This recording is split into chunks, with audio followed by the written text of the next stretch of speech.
Durga Devi, or the invincible warrior goddess, is one of the fierce manifestations of Devi Adishakti, who is the primordial energy responsible for both the creation at large and the functioning of life within us. Durga Saptashati is a series of 700 shlokas from Markandeya Purana which describe her victories in battle. As with all the stories of the Puranas, these are highly symbolic depictions, with each asura she fights and vanquishes, describing various qualities within us that we wish to overcome.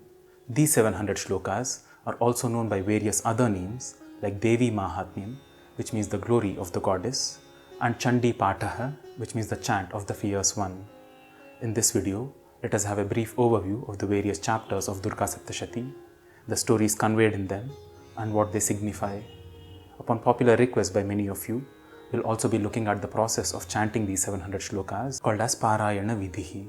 In this process, 3 more preparatory chants called as Devi Kavacham, Argala Stotram, and Kilaka Stotram are also chanted. I'll be uploading all of these chants according to the Parayana Vidhi on the days leading up to Vijayadashami celebrations. Please make sure to subscribe and click on the bell icon to be immediately notified of these updates. And if you wish to support the production of more videos like these and keep us free from distracting advertisements, consider becoming a sponsor on Patreon or make a one-time contribution through these options. As with almost all the texts of Sanatana Dharma, Devi Mahatmyam too starts with a question. A king by the name of Suratha and a trader by the name of Samadhi, both dejected by some unpleasant life situations, start questioning the very nature of life itself. The story behind how this question came about and how it got answered is narrated by sage Markandeya from chapter 74 to 86 of Markandeya Purana. These 13 chapters describe the glory of goddess Adishakti, who is responsible for all functioning of life and the myriad life situations one faces. While these 13 chapters are in the format of symbolic stories which impart life lessons, they also have powerful bija mantras embedded within them, making them conducive for sadhana in the form of a chant. Let us now look at a brief overview of the contents of each of these 13 adhyayas. The first adhyaya, called as Madhu Kaitabha Vadaha, consists of 104 shlokas. This chapter describes how Devi vanquishes the asuras Madhu, who represents sweetness and addiction, and Kaitabha, who represents bitterness and aversion. It establishes that being in balance and equanimity is the first step towards higher pursuits of life. The second adhyaya, called as Mahishasura Sainya Vadaha, consists of 69 shlokas. In this chapter, we see how Devi destroys the forces of Mahishasura, who represents stubbornness and inertia, through various kinds of weapons she wields.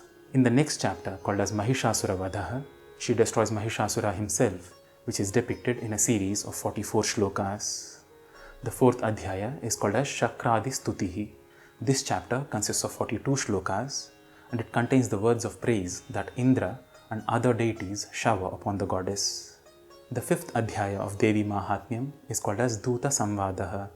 It is the longest of all the chapters, with 129 shlokas, which capture a conversation between the goddess and an arrogant representative sent to her with a proposal for marriage by an asura named Shumbha, who represents self-conceit. When Devi puts the messenger in his place and sends him back, Shumbha gets enraged and sends his commander-in-chief called as Dhumralochana, who represents unclear or distorted perception. The sixth adhyaya, which contains 24 shlokas, describes how Devi slays Dhumralochana in battle. When Shumbha hears of the death of Dhumralochana, he flies into a rage and sends his commandants Chanda, who represents anger, and Munda, who represents senselessness. The aspect of Devi who emerges victorious over both Chanda and Munda is worshipped by the name of Chamunda. Shumbha, on the other hand, now completely burning with rage, mobilizes his entire army along with Raktabija, who represents the unquenchable source of desire, and his brother Nishumbha, who represents self-pity. The next 3 chapters, called as Raktabija Vadaha, Nishumbha Vadaha, and Shumbha Vadaha, describe how Devi vanquishes each of these asuras and emerges victorious over all negative tendencies. The 11th adhyaya, called as Narayani Stutihi, consists of 55 shlokas and describes the praise of the goddess as Devi Narayani, the refuge of all naras or humans. The 12th adhyaya, called as Bhagavati Vakyam, captures the blessings conferred by Devi in a set of 41 shlokas. Finally, in the 13th Adhyaya, called as Suratha Vaishyayoho Varapradhanam, sage Markandeya completes his narration of how the king Suratha and the trader Samadhi got their questions answered. These 13 chapters are further classified into 3 segments called as Prathama Charitram, Madhyama Charitram and Uttara Charitram, corresponding to goddesses Mahakali, Mahalakshmi and Mahasaraswati. Each of these segments also have specific Viniyogas with seers and Bija mantras associated with them. The different ways of using the shlokas of Devi Mahatmyam as a chant are as follows.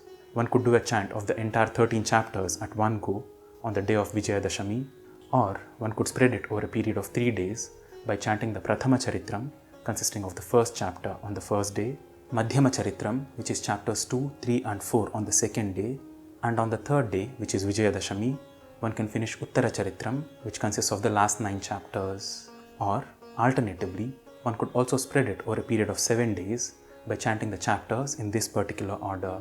Since this is a stotram, there are no strict restrictions on when and how one could do this sadhana. It is also suggested that one does a chant of Devi Kavacham which offers the protection of the mother goddess, Argala Stotram which seeks her benevolence and blessings, and Kilaka Stotram which opens up the benefits of performing the chant before one starts the recitation of the 700 shlokas. One can also chant the extremely powerful Siddha Kunjika Stotram at the beginning of all these chants. But since this particular chant is filled with potent Bija mantras, it is best to do this only under proper guidance. These supporting chants can either be done together at the beginning of each day of sadhana or spread out on 3 separate days before starting the chant of Devi Mahatmyam. We'll be posting all these chants pertaining to the recitation of Devi Mahatmyam so that they come in time for one 7-day sadhana. You can check the detailed schedule of these uploads in the description below. I hope that this video gave you a clear understanding of Devi Mahatmyam and its significance.